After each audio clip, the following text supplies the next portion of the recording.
Let's rewind like a VHS. Turn back the time, feel the beat in our chest. Make sure that we never forget. Let's rewind like a VHS. VHS, VHS. Let's rewind like a VHS. VHS, VHS. Let's rewind like a VHS. Let's concede that we wanna believe that the past was only a dream, just a place that we never could leave. Follow what's on the way to retrieve. VHS, VHS. Let's rewind like a VHS. VHS, VHS. Let's rewind like a VHS.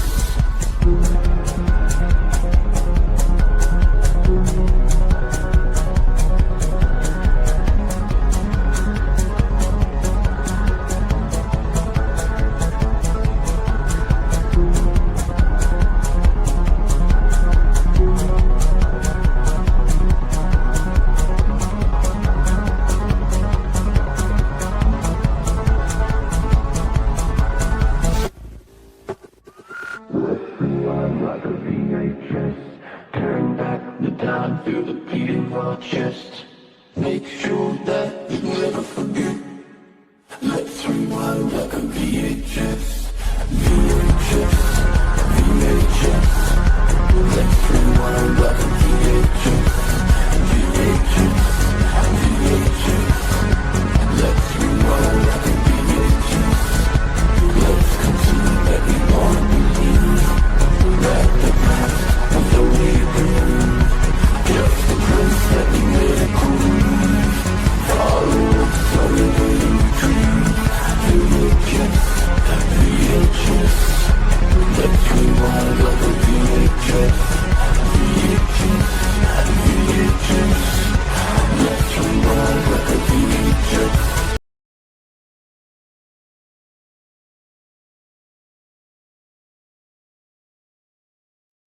What up, everyone? DJ Anubis here with you on the Metal Time Radio podcast with my great friend and co-host Kevin Lambert from the Entertainment Headquarters, and we are doing another episode of the Cinematic Synergy, one of my earliest shows that I started with this young man over here.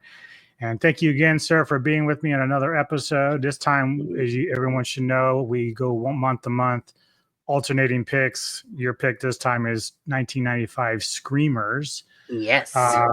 Directed by Christian Duguay, screenplay by Dan O'Bannon, and starring Peter Weller, Roy Dupuis, and Jennifer Rubin, who I know, of course, from Nightmare on Elm Street 3. What made you choose this particular film to review this time? Well, you see, I've really been looking into a lot of like older sci-fi movies, like obviously the state of Hollywood right now. It's, you know, full of reboots, full of sequels, full of, you know, they're just pushing out in like hiding in your face, like, you know, just franchises that are basically done. They should just let them go to the wayside. So I thought, you know, I've been really enjoying my time, like looking at older movies I've never seen for quite some time, you know, and it's been fun, and it's like bringing back a lot of memories from the younger days. And one film that I always quite enjoyed when I first seen it many years ago was this particular movie. And I thought this is the perfect opportunity and show to, you know, take another relook at it. Yeah. Well, before we dive into our review, let's give everyone an idea of what this movie is about a little bit and show the trailer for 1995's Screamers.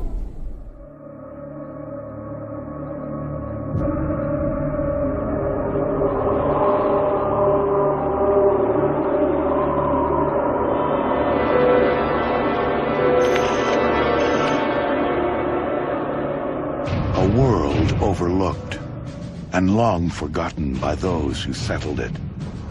For Commander Joseph A. Hendrickson, it is worse than hell. It is home.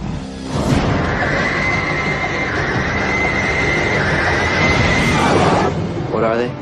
There is a new terror in their midst. Call it a screamer. It was developed for us by Alliance on Earth to neutralize the war on the ground here. How do you know it's dead? They yanked this brain out. Pretty smart. Yeah, maybe too smart. This one seems to have modified itself.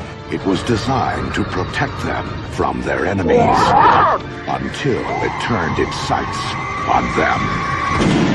Are they alive? No one knows. They make themselves now. I heard the screaming, and then it got very quiet. Nothing except the smell of death. Chuck, we got a new kind of screamer. He was like a person. What are they supposed to look like? Oh, you mean who are they supposed to look like? They're smarter now. That's how they get into our bunkers. Once it gets inside, that's when the killing starts. Now, the only way to tell man He's one of them. from machine is by the sound of their scream.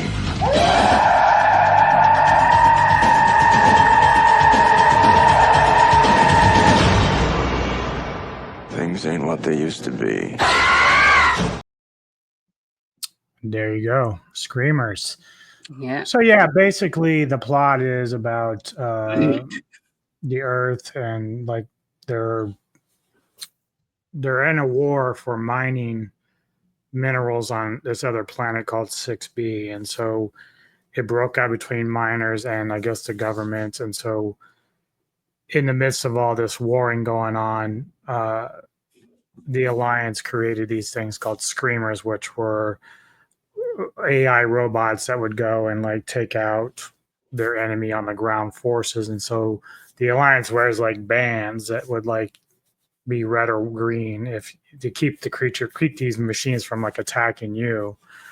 But after a while, over all this time, they start adapting, and that's the problem with AI machines. We see it in Terminator and stuff like that, where they just start learning and they start deciding, hey, you know what?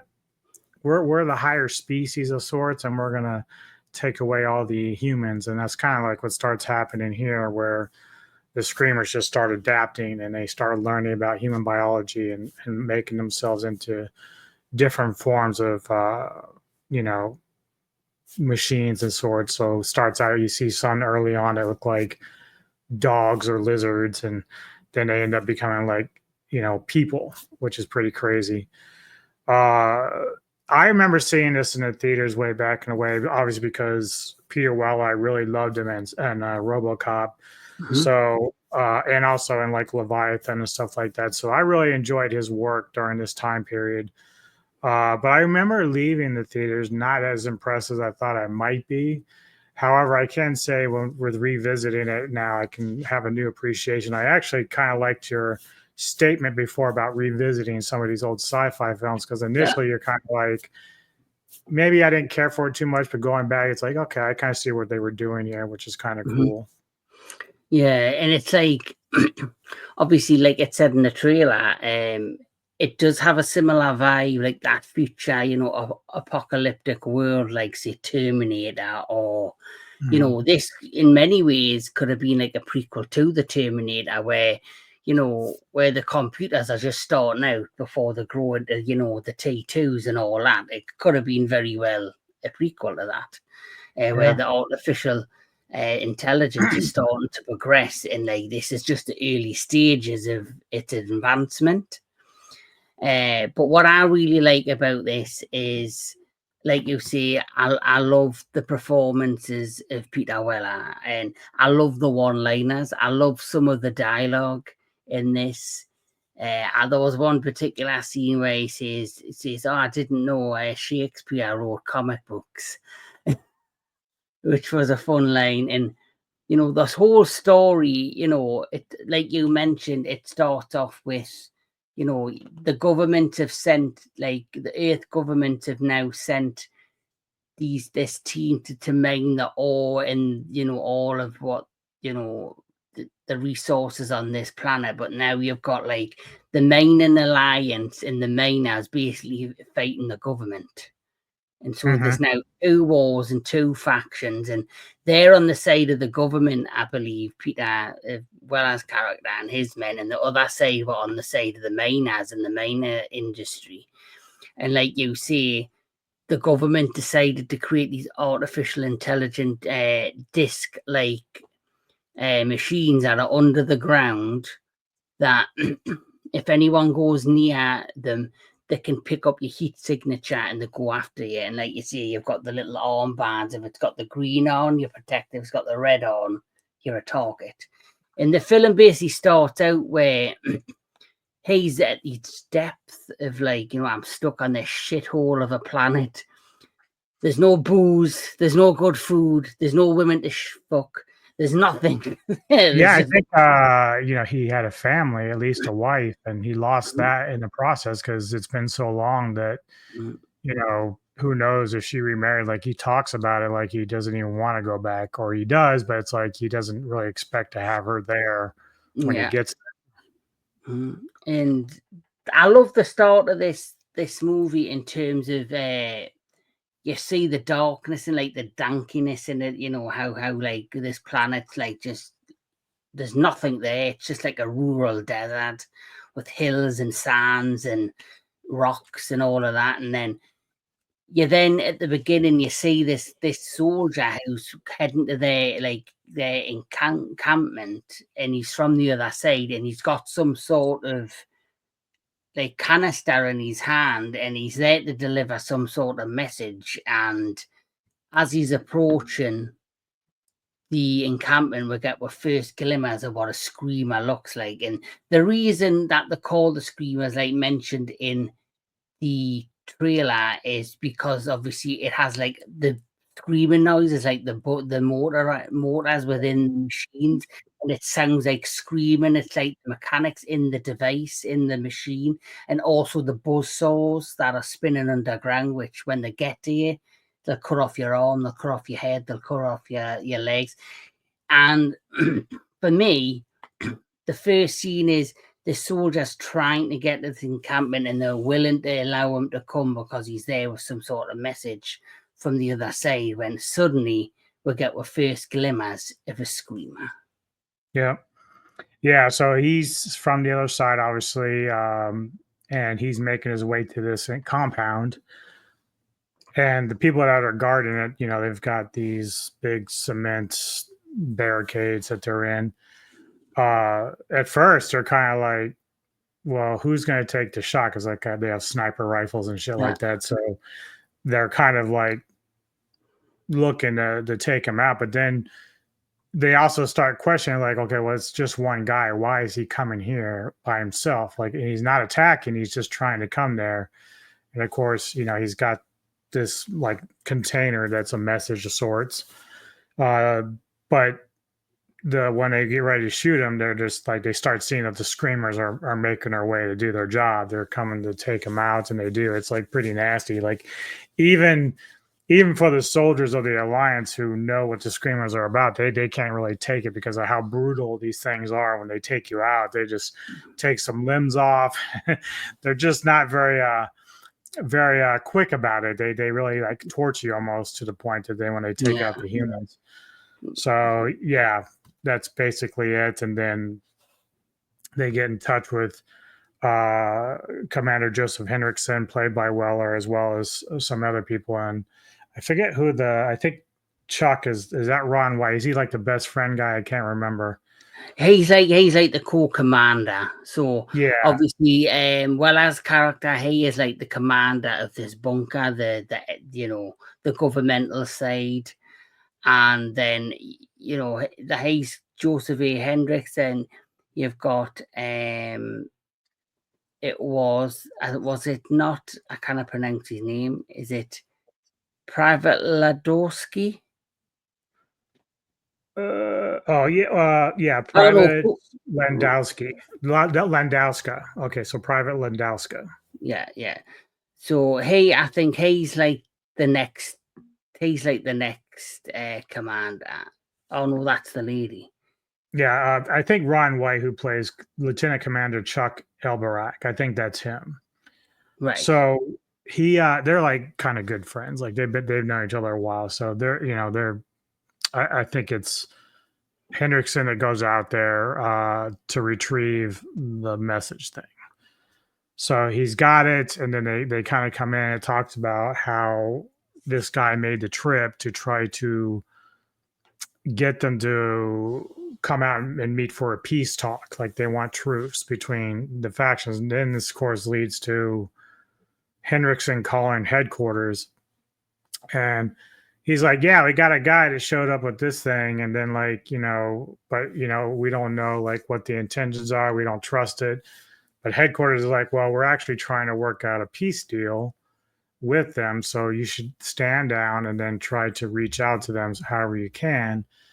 And that, of course, leads us to where Hendrickson's going to take a small group. Actually, he's just going to take another guy, which is Dave. No, it's not David. I think it's Charles Powell who plays Private Ross. I think that's him. Yeah, but something happens before he takes him, because as you know, when he received the message from the bunker, from the guy from the other side. Actually, it's Ace Jefferson. It's the actual guy that walks with him to the other place. Yeah. So what ended up happening is basically as they had retrieved that message from the guy from the other side that was killed by the Screamer, they were getting these messages from some spacecraft they said they were a supply vessel, but what ends up happening, the vessel ends up crashing on their planet right near their bunker, their base. And when that happens, there's a huge explosion. They then have to try and rescue everybody, but virtually everybody's being killed via the guy that goes with Hendrickson, who you said it's Ace Jefferson. And basically, you also see another side of the Screamers when this takes place, which gives you kind of a clue of what they do, because when the spaceship crashed, everyone basically was mangled and killed except him. And when Ace gets out of being trapped on the ship and they're like walking away, he sees like a body of somebody who was on and you hear the buzz saws, you hear the Screamer, and you can see it like basically cutting up and sucking the body into the ground. Yep. Which, you're like, well, that's, if you thought they were disturbing before when they were just hovering around the floor and jumping out of the sand and the dirt and like cutting you into pieces, that was disturbing as it is. But now it looks like they're feeding on the dead bodies and sucking them into the ground. That would be my first implication, but after a while, it looks like what they were doing was taking the bodies and studying the anatomy, so that's how they were able to adapt later on, which is very, actually, if you think about it, even though Terminator never really kind of gets, I mean, at least in the earlier films, doesn't really get down to like how they ended up doing the synthetic skin and the blood and stuff. This film actually kind of like alludes to a lot of that, like how it's done. Like they say, yeah, we're going to study your anatomy and then we're going to improve upon our own species of sorts to make a better Screamer. Because it's like, it's dropping the breadcrumbs like that leads to the end of the movie. So, like you say, Ace has never seen a Screamer so well as character Hendrickson's explaining. These are man-made machines which are a defense deterrent against the enemy, and they're basically all over the ground. If you don't have this bracelet on with a red light or a green light on, you're screwed. And he's like, well, I've never seen this before. But even Hendrickson, if you think about it, we're seeing at the beginning the soldier gets cut up and then it goes, but even no one seems to question this Screamer cutting the body up and dragging it under the ground. There's like, for me, if you know that these things are just there to hover around and just cut people up, you would, in my mind, being curious, I'd be like, so is that part of what they do, dragging bodies under the ground? There was no question in it.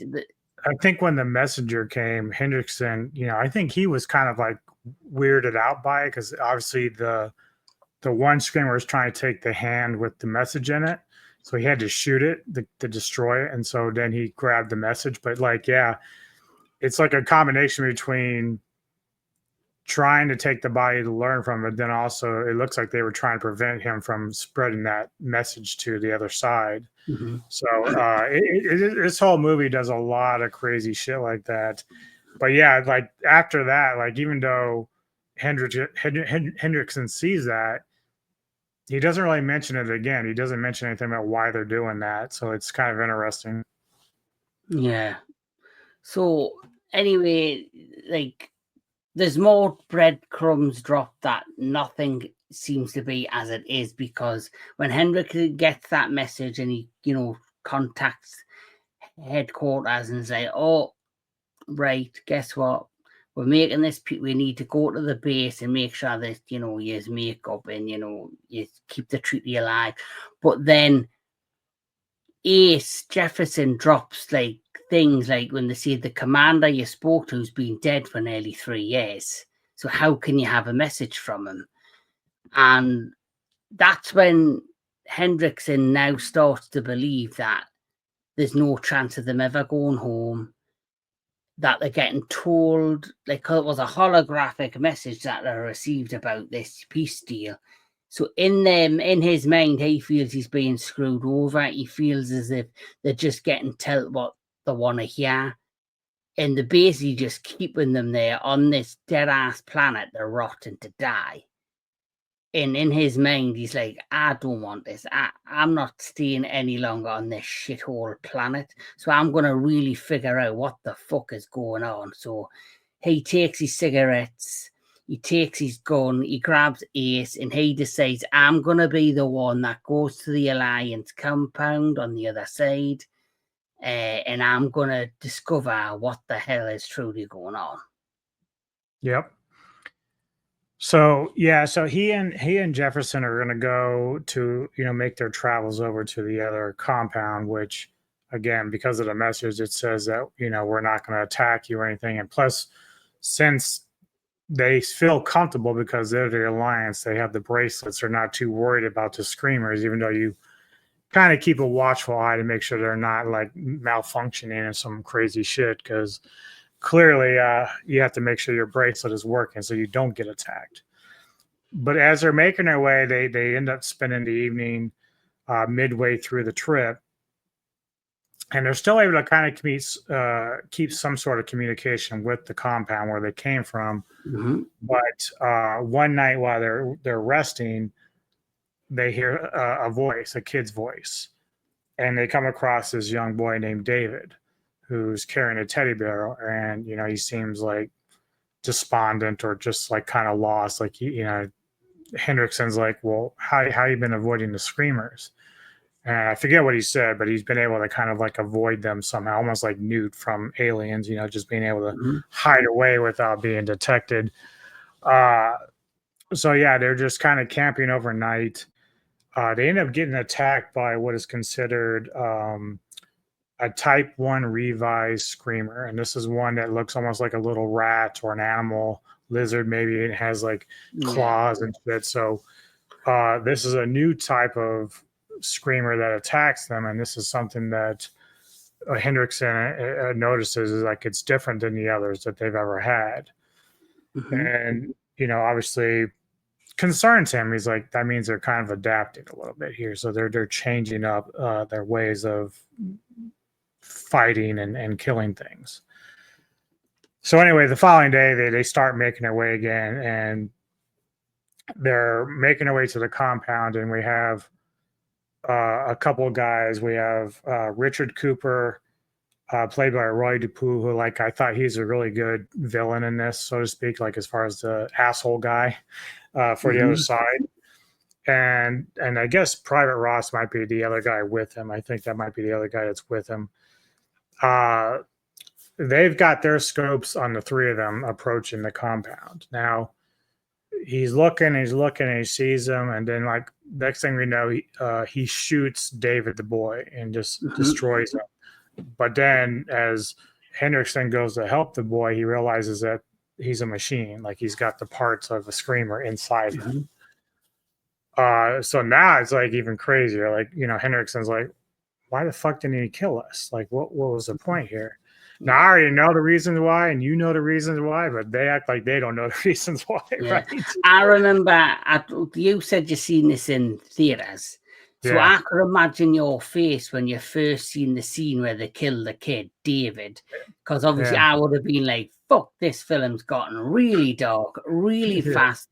That haven't shied away from full blank shooting a kid in the chest and ending it. Well, there's again, because I hadn't seen this in so long. When you watch it again, and this is something I'm going to point. Obviously, we're going to give spoilers here. This movie's really old, so I was going to come back to this later. But the guy Cooper, when he's got the scope on him, on all three of them, he's going from each one. When he goes upon the guys like Jefferson and Hendrickson, he sees skeletal frames of the bodies. When he gets to David, there's nothing. It's just like dark.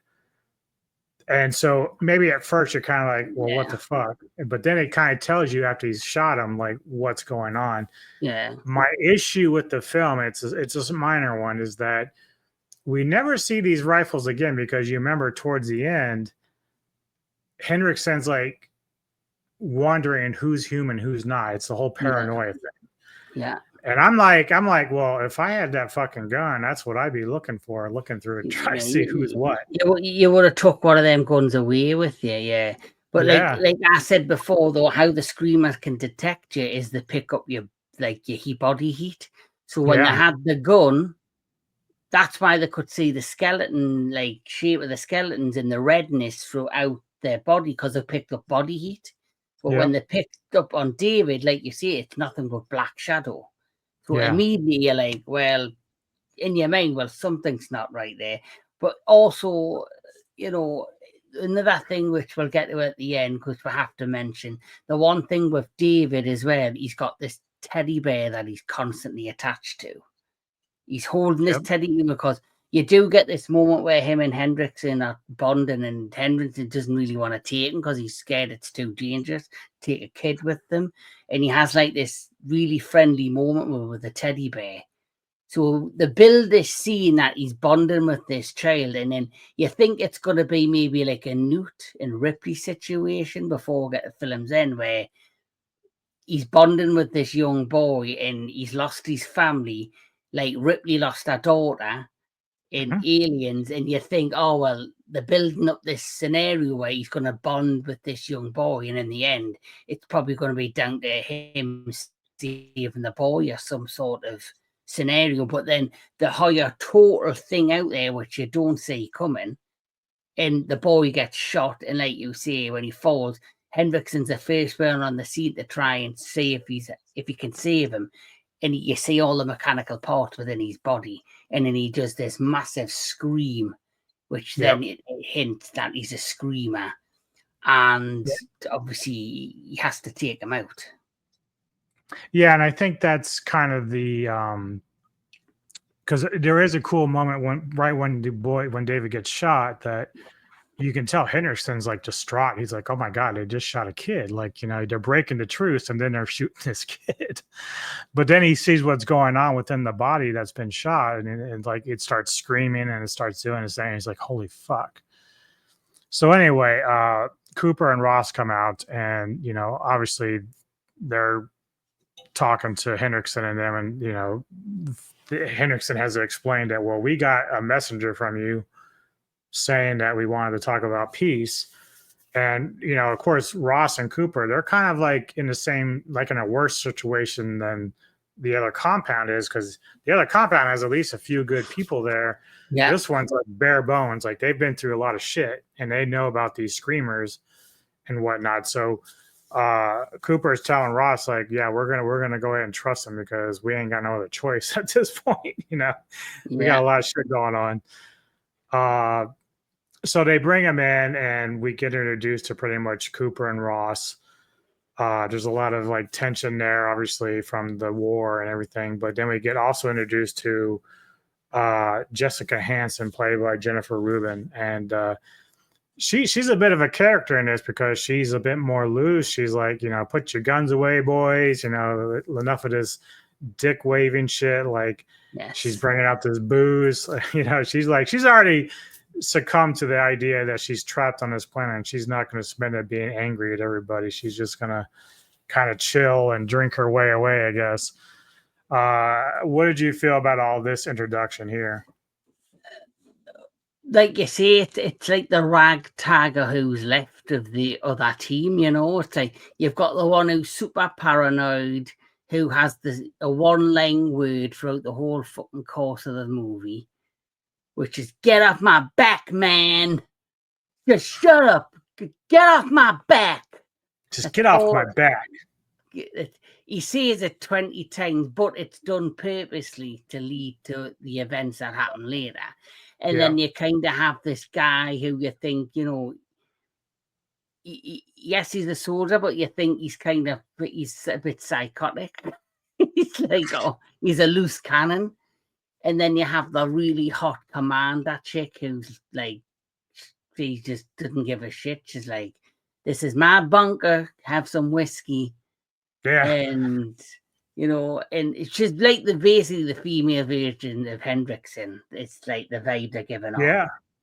And the other thing is, too, it looks like that for the most part, there aren't, whether through the war or just through the ranks of the soldiers, there's not many women. So even Jefferson's like enamored with her right away. He's like, oh, wow, female. It's like, we haven't seen one of these in a while. He was busy looking at porn when they were at the campfire with David. So he's like looking at that shit. That's how he nearly got killed by the screamer. He's like, he's got these glasses on, and you do see he's just smiling away. And he's like comforting David, and the screamer recognizes him, goes off. But then he goes, what the fuck are you doing? Did you not see the screamer? And he's like, well, no, I thought I could see without my band on. And he put the glasses on, and it's like naked women like rubbing their breasts and that. And he's like, you fucking idiot. Yeah, I thought it was like a Walkman or something at first, but then he's like throwing the glasses on. It's almost like the visor glasses we have now, where you can see video games and stuff. It's like all sexual content, women and stuff. And it's like, he's like, Jesus Christ, dude, you almost got killed over looking at porn. But so he's a little enamored with Hanson a little bit there. And then they just start talking about, like, because apparently this bunker where these people are, they have a little bit more insight on what's going on with the Screamers. And so they know that, like, David was a type 2, or no, he's a type 3, which is called a child cyborg.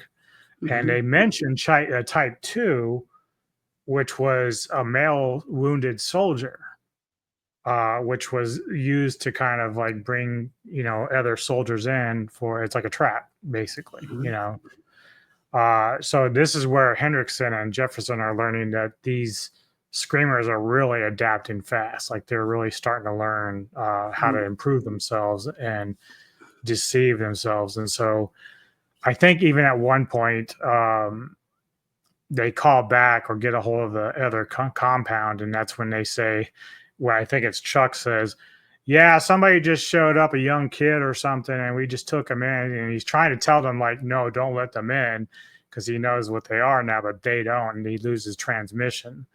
So you kind of already understand that that's going to turn into a bad situation. Well, the thing I'd be like, though, I don't know if you would be like this. The Screamers, the type 1s go after you. All they do is pick up your heat signature. Now, if you were in a bunker on this shithole of a planet, and you've just seen right at the beginning of the movie, a soldier just get cut to pieces, how come this child is able to walk towards the bunker and not get killed? I immediately would have me guard up and thinking, something's not quite right. But because it's in the shape of a child, and you've got people, the first thing you think of a child, it's an infant, it's a young child, I need to go and protect it. It's human instinct. Yep. So all logic goes out the window for emotion. Yeah. And I mean, it'd be the same as, like I said, there wasn't very many women. So if you put a woman who's going to that other compound and let's say she's wounded, she's like kind of crawling or whatever, your first instinct is like, oh, we got to go save this chick, right? Like, you know, she's in trouble. So yeah, that you use what makes men generally vulnerable, and you know, we are very sympathetic towards hurt women or women in general and children, like we just are. Yeah, and really, it shows you how adaptable and how intelligent the screamers are and how advanced the tech. Because, like you say, you've seen them buzzing and sucking down bodies into the ground. And who's this? In there was that scene with Hendrickson where he was explaining to Ace about where the screamers come from. And this is something I wish they like maybe have explored a bit more.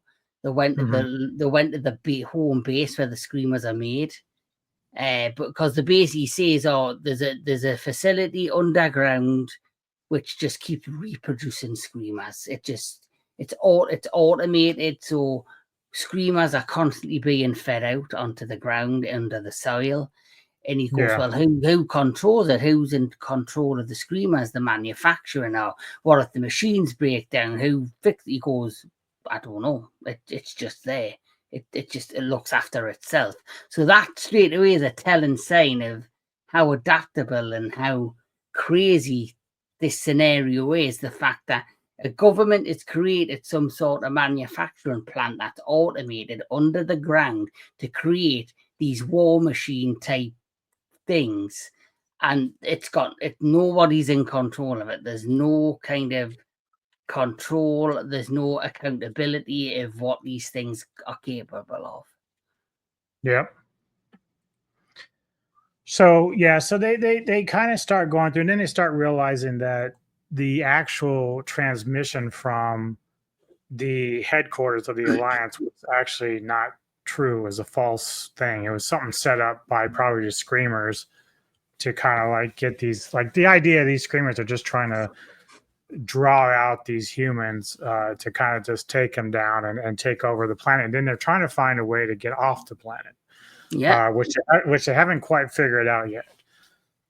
But as they start making their way through the bunker where Cooper and them are from, and Hansen, we get to that point that you brought up earlier, where Ross is basically the one thing that we've learned about the Type 3 is that they repeat themselves a lot. Like they'll say the same thing. So the kid that David, he'd always say like, "Can I go with you? Can I go with you?" Yeah. So it makes it sound like the kid's just very innocent and scared. But as you said, you know, Ross was always saying, "Get off my back, man." You know, "Get off my back, man." So just get off my back. Right. All and so Cooper used to fuck with Ross all the time about shit. So now, but there's tensions here because Cooper's like, "Yeah, well, you know, these Screamers, they repeat themselves a lot." And of course, Ross keeps doing it. And so then we get the, you know, he impales him with a knife, killing Ross. And, you know, Cooper is like convinced that he's one of the Screamers. Like he's really convinced in his head that he is, until Hendrickson pulls out the knife and says, "Yeah, he's human. You killed a real guy."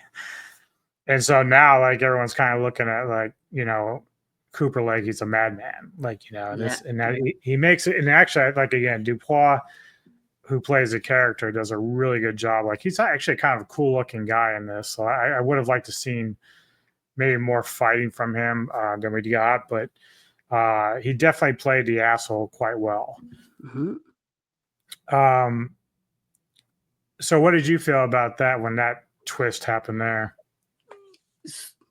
So obviously with him keep repeating himself and he kills him, you're like, "Oh shit, he's made a huge mistake." But the one thing that I found strange when we get the reveal of who he is these Screamers, you know, that you don't think they're advanced enough to have intelligence, basically.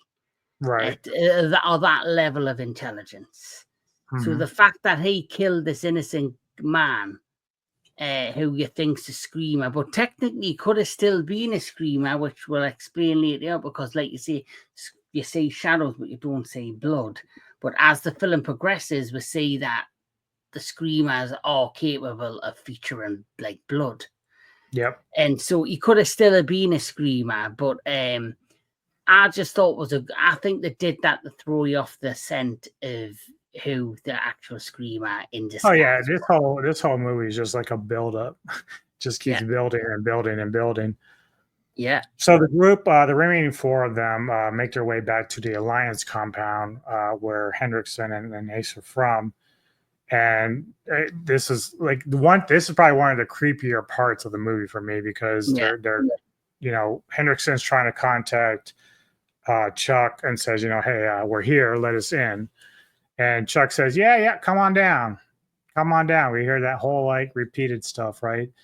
Yeah. And then all of a sudden the fire doors open up, from the outside. And probably one of the like creepiest parts of the film is you get like all these little Davids walking out and they're like, can I come with you? Can I come? And like they have to start firing upon these things, like, but you feel like you're shooting kids, but you're not. But it's scary as hell, because there's like a dozen of them or more. Like it's really a lot of them. And so we know at this point that anyone that was human in there died. Like they took care of everybody in there. It's almost like that.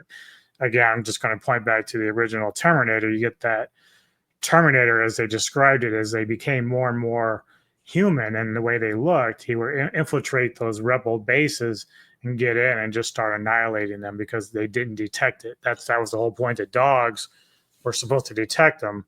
And after a while, the Terminators got very smart about how they were adapting to their environments. And that's what exactly is happening here with this. Yes, definitely. And it was so funny when the kids, they're getting set on fire, they're screaming, but they're still going, can I come with you? It's like, no, you fucking can't. That was funny. And then we have, obviously, because there's like this kind of big thing, the one thing we never mentioned is Ace, when they went to the other bunker, he did find this like weapon, which was like a missile, like a nuclear, not a nuclear bomb, but some sort of type. It's very strong missile. And Hendrickson's like, these things, we're not meant to be using these in the war. That's like a last minute detergent. You just we don't use these. It's like a final act. Yeah, final act. Like, but we'll never use these unless we really have to, or things basically are coming to the end. So he knew straight away Ace had took one from the bunker. So then he uses it against the Davids, and he actually blows up their bunker, like just to save them. But along the way, we do have, they're all scrambled on the ground, they're all, disoriented. Ace is on the ground. Hendrickson's on the ground. They're all just lying there, like, trying to pull themselves together. And then suddenly what happens is you have Roy Dupas's character, who is Cooper. Becker. He basically is writhing in pain, like he's been injured. So Ace, with no, any other, just reacts to them, acting out, being in pain. He, of course, then goes up to them and to try and see if he's okay, when suddenly, as he turns round, he looks at him and he like wraps his arms around him and he literally starts crushing his body. And he is revealed to be the Type 3, the injured soldier. Yeah.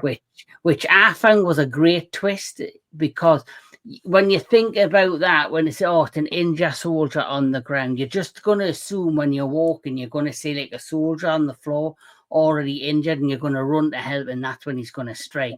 The fact that he's been active, he's really intelligent, he's walking around, he's shooting, stabbing people.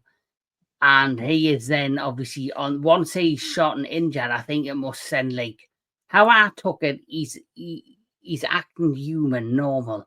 But once he's shot or damaged, it then, I think, sets a programming where he then turns into, like, the aggressive screamer.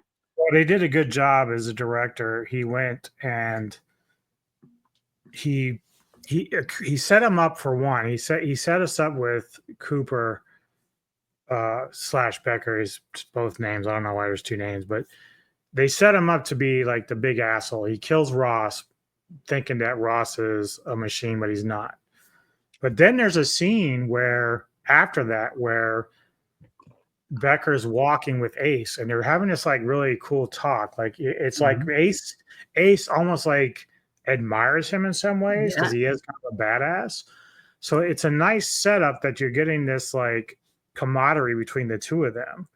And then that's probably why Ace runs very fast to get to Becker while he's on the ground. He's not thinking about what they were talking about earlier. Because even when Henderson's disoriented, he's like, wait a minute, wounded soldier, wait a minute.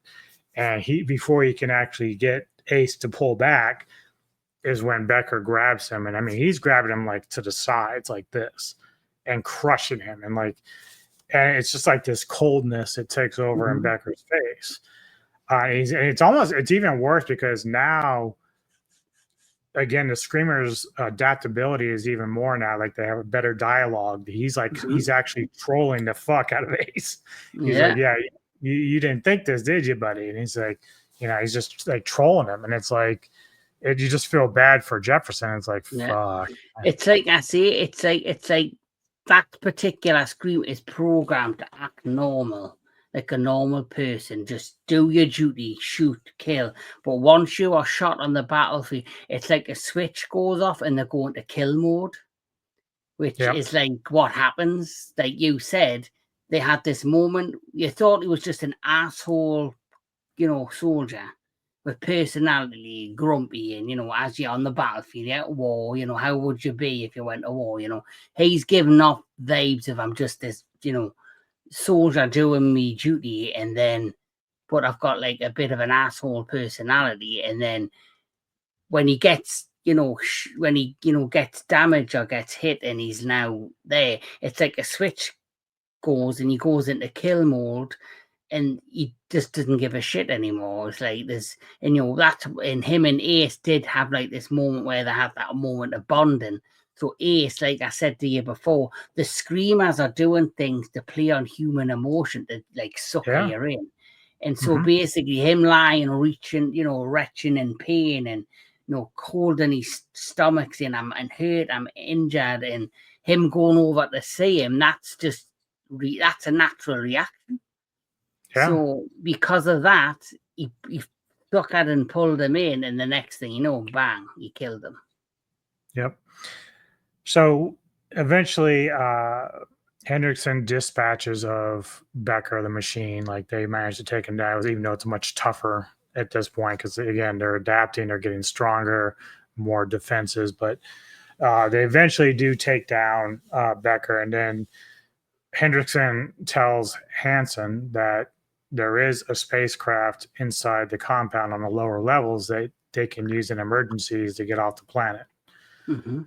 And not many people know about it for reasons like, he didn't want just some random person jumping in there and taking off at some point. So he tells her like, yeah, we can get out of here. Now, once he goes to try to set that up, they find the machine, but then they realize it only seats one.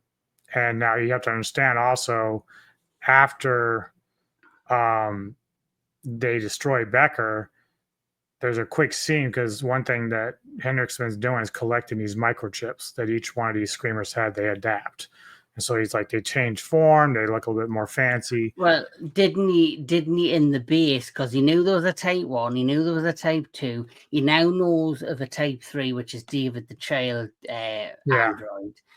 He then discovered, a Type 4 or I think it was 1. I think the normal one doesn't. I think the normal one that's under the ground is like a Type 0. Then there's a Type 1 and a Type 2. Yeah, they call the original sword is the originals. And then you have a revised one. Then you have a Type 1 revised, which is the one with the legs and tail. Mhm. Type 2 is the wounded soldier, which is a little weird because we don't see that one till later. But they talked about how they would see them before the Type 3. Yeah, and So a they- type 4, I think, was David, but then he typed in a type 3 and he didn't have time to check what a type 3 was.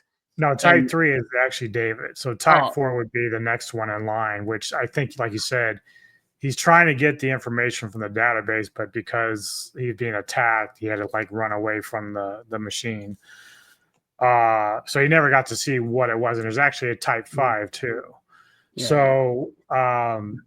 So anyway, when he's taking it off of Becker, he turns around and slices Jansen's hand, and she cries out in pain. And he's like, "Sorry, I just had to know," because now he's shocked. Like they didn't expect Becker to be a machine, so Yeah.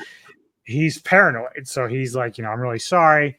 Didn't mean to do that." And now they get kind of closer. Like this is like that are kind of like enjoying each other's company. And so he's going to take her down to the ship. And when they find out that it's just one seater, he's like, "You should go. You should get off the planet." And like I said, I only saw this once when I saw it in the theater. So I recalled in my head, I was like, something is a twist here because there was still a lot of time left after Becker died. So I knew something was fucking off. Yeah. I just couldn't remember. So she hesitates, and I'm thinking, okay, here it comes. But then we get a second Jessica that shows up. So now we know, oh shit, like these are machines too. And it turns out that she is a Type 4.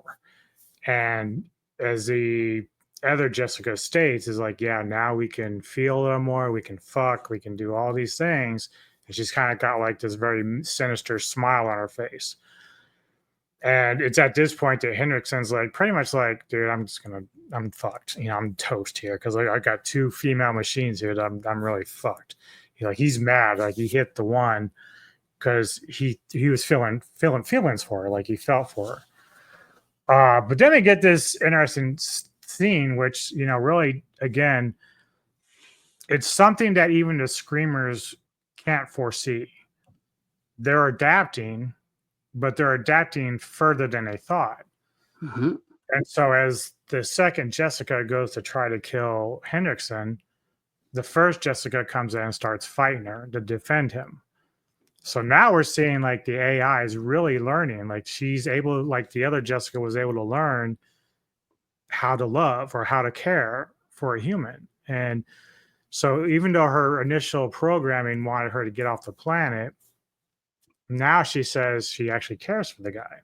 Yeah. And that's not something they foresaw. So then, the fighting goes on. And of course, the second Jessica gets the better of the first and ends up hurting her, like mortally wounding her. And then finally, Hendrickson is able to dispatch the second one. So he goes back to the first one who's kind of lying there. And I forget exactly everything he was saying, but he basically like really did appreciate her. Like, I think he understood the same thing that I just said, that, now you're all going to kind of learn about what humanity and war actually means, because they're going to be fighting each other at some point. If they keep, it's almost like the Arnold Schwarzenegger thing where he had a good side and a bad side to the Terminator. Yeah. And so, so she ends up passing the first Jessica, and he gets in and he's gone. But we do get that final shot with the teddy bear that's with him, and it starts moving. According to this, the teddy bear is the Type 6 or Type 5. So we don't know what that's going to be. Yeah. So David is the Type 3, which carries the Type 5 with him, which is crazy. Yep. Yes. But So overall, go ahead. no, just overall, right at the end, like I was enjoying this movie right up to the last 10 minutes. And the reason I say that is it was intriguing. There were many like secrets revealed and many plot twists. But then for me, after they get to the bunker and then Jessica is revealed to be one of those, like the type 6 after, all they had been through. And then suddenly are turning good and having our own will. And for me, it was like it was just a curveball that was just threw out there, and just to have like a chick fight. And for me, it just didn't feel like it fitted the plot. It felt like it was forced. Yeah, It felt forced, and like what I mean by feel forced, it felt forced in the way that they wanted to have a twisted ending, like a twist at the end, and they thought, right, we'll just turn her into the robot as well, but then bring another one out, the good Jessica versus the evil Jessica. But there was like no real build up or hinting or any sort of thing that made it, for me, when it happened, I didn't really care. Well, yeah, and it's because it was rushed. So Yeah. if they had fleshed out maybe another half hour, I know it makes the film a bit longer, but for good purpose. Because you need to, like, once he discovers or once he cuts her and says, I just needed to know, and they start building this relationship, because obviously they're kind of attracted to each other anyway. But they don't spend a lot of time on that. But if you're going to do this at the end, you kind of have to have that. You have to have that relationship build and build and build. That's why when she finally passes, you really don't feel anything, because it's happened so fast. Like, it's like he didn't have time to really even adjust to what he just learned. There was no like real emotional attachment. Like even like, after Beckett's killed and he slices her hand and they have that one particular kiss, there should have maybe like added an extra 15 or 20 minutes to the movie where it showed you them, give you a sense of like I say, human nature and emotional connection. Like they make it come off your guard to trust this woman, and then right at the end, that's the twist. But the fact that, like you say, it happened within the last 5 to 10 minutes of the movie with no real build up or hinting or any sort of thing surrounding it. When it happens, you don't care. There's like no emotional attachment. There's no shock value. It's just like, all right, you're throwing this at her now. Yeah. Yeah, it's like if you were going to do this ending, and you'd have to almost take in terms of like Halloween 3. Yeah. And you have to sit there and go, what they tried to do was good in theory, but it was rushed. So the only other alternative is to make the first Jessica just kill him and be done with it. Like, that's it, right? She gets in the ship, she's gone. We know what that's going to turn into a dark story for Earth. I don't mind that they wanted to make the AI grow and start to learn how to be human. Like, that doesn't bother me. And it's actually the reason why is I'm going to get to my other point later, but it's just that it was so rushed that, like you said, you don't have it. There's no time to process anything. You can't figure it. You just learned that she's a fucking robot, and then you're trying to squeeze in all these like feelings that we didn't get to elaborate or discover for another 30 minutes before we got there. So it didn't work in that setting. Yeah, definitely. I think I would have preferred the ending if the shock ending was she killed him. It's just on our way to Earth, and it's going to start a war with AI versus humans. Which they kind of did anyway, because they fucking got the teddy bear in there. So, so they were still playing with that shit anyway. All right. So your final thoughts, or let me get to my last point here before I go to the final thoughts. So what I would like, and you mentioned it at the beginning, what I would like is to have James Cameron remake this. Yes. Give it a little more fleshed out, and then make it part of the Terminator universe. Yeah. So tie it in somehow with the Terminator universe, but remake it a little bit stronger, a little bit better story. And then I think this would, because this has a lot of possibilities as a movie. It does. So your final thoughts and your rating. So for me personally, I do enjoy this movie. I know that the special effects is dated. You can tell it's dated. The work with the confines of what they had at the time. I still think it's enjoyable, apart from the last 10 minutes kind of is rushed.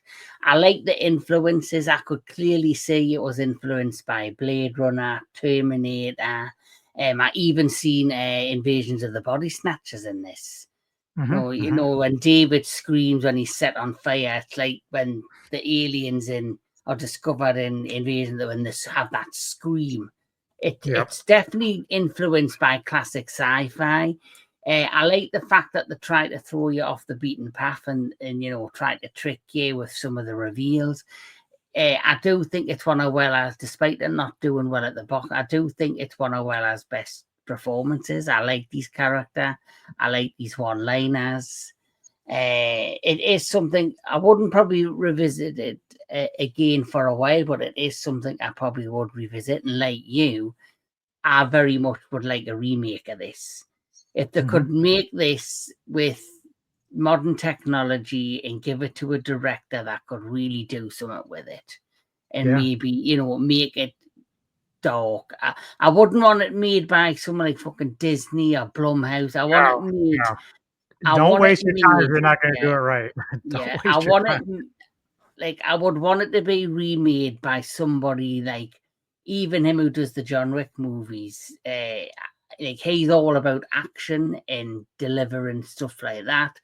I would love to see what he would do with an action film with a sci-fi twist, and I think Screamers would be the perfect blend, especially if you imagine him making the android screamers in massive fight sequences on a big stage. I think you would do an epic job at it. Yeah. But yes, I still enjoy this. And my final rating, and I think it's fair, I'm going to give it a 6 out of 10. Yep. I'm right there with the same score, 6 out of 10. I did enjoy it a little more this time around than I did the first time. Mainly because I do see all the possibilities that it could have been. Yeah. But certainly, if it's ever remade, make sure it's done right. Don't just half-ass it because you're wasting your time if you're not going to do a good job of it. Don't bother. Yeah, We you talk can about this still- all the time with all these other Yeah. films that, like, if you're not going to take the time to actually do it justice, don't bother. Yeah, you can clearly tell the way that this was set up was to set up a franchise. Yeah. Especially with the ending with the teddy bear coming alive in the spaceship heading back to Earth.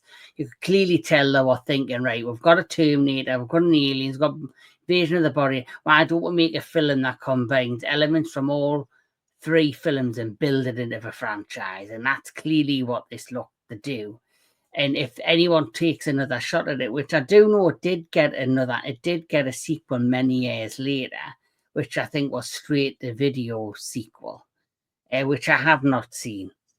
But I did read a plot synopsis, and it does combine where it's like hybrids, human cyborg hybrids, where human hybrids can get pregnant and so forth, I believe, in the plot. So that takes it to another level in terms of the advancements of this AI. So, what is coming up on the Entertainment Headquarters? What can people look forward to on your channel? So, of course, tonight it's Kaiju Connections on the Entertainment Headquarters. We're going to be doing 1977's The Last Dinosaur. Then throughout the month of August, I do have the Lethal Weapon special discussion where we'll be talking about all 4 Lethal Weapon movies. The next Retro Classic Movie Show, I believe, was your pick. The next one. Yes. Oh, no. Next one is yours. So we just did Young Guns. Oh, yes. So it's Leon the Professional. Yep. So we're doing Leon the Professional. And then the August Kaiju Connections is going to be a trilogy of films, which is going to be the Damaging films. Ah, sweet. Yeah, so we're going to be reviewing 3 of those.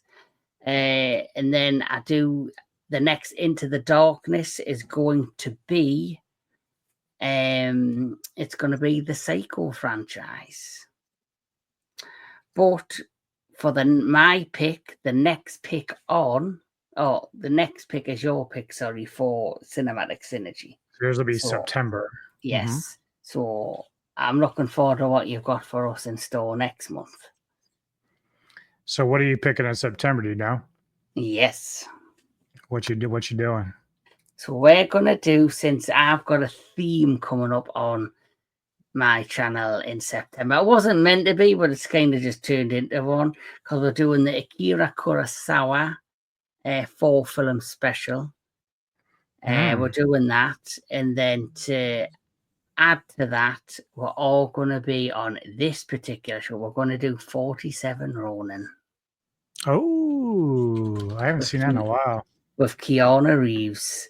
So it's kind of in the theme of what's going on the entertainment headquarters. So I thought, guess what? Let's bring a little bit over to the Metal Tavern Radio. So yeah, for me, obviously tomorrow, Alvin and I are going to be doing Silver Screen Savants, and we're going to be reviewing Jean-Claude Van Damme's Lionheart. So we'll be revisiting that. As you said, later today, we're doing Kaiju Connections on your channel for The Last Dinosaur. I had fun watching that, although I have my issues with it, but I think it was a made-for-TV movie, so it's okay. As far as coming down the line, next week, my pick for Ghouls of Midnight is a movie called Humane that came out last year. So I'll be looking at that. As far as this specific episodes of Cinematic Synergy, my August pick is none other than 2014's Killers, starring Kazuki Kitamura, who was in Final Wars. So this is a very underrated film. I love this film a lot. So you and I are going to revisit this. Oh, that's going to be fun. After your pick in September, you have October, which your Into the Darkness is going to center around my love of werewolves. So my pick that month is going to be, of course, The Wolf of Snow Hollow. So we'll be having fun with that one during your run of werewolf films. Yes. Entertainment Headquarters last year was my first year of launching the channel, and I did a month's theme, which was the Taste the Blood, the month of the vampire. So coming in October, we're going to have Fear the Wolf, the month of werewolves, which I think Anubis, he's getting a worry over, which I don't blame him, because he loves the werewolves. I do.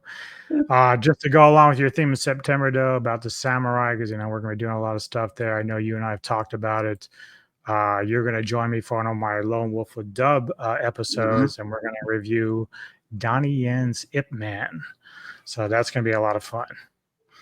So yeah, that's pretty much what's coming up on all our stuff. And please, folks, go and like the Entertainment Headquarters, like and subscribe. A lot of great content over there. He's actually got a lot of reviews, a lot of great discussions, as well as interviews. He did one with Linda Miller not too long ago.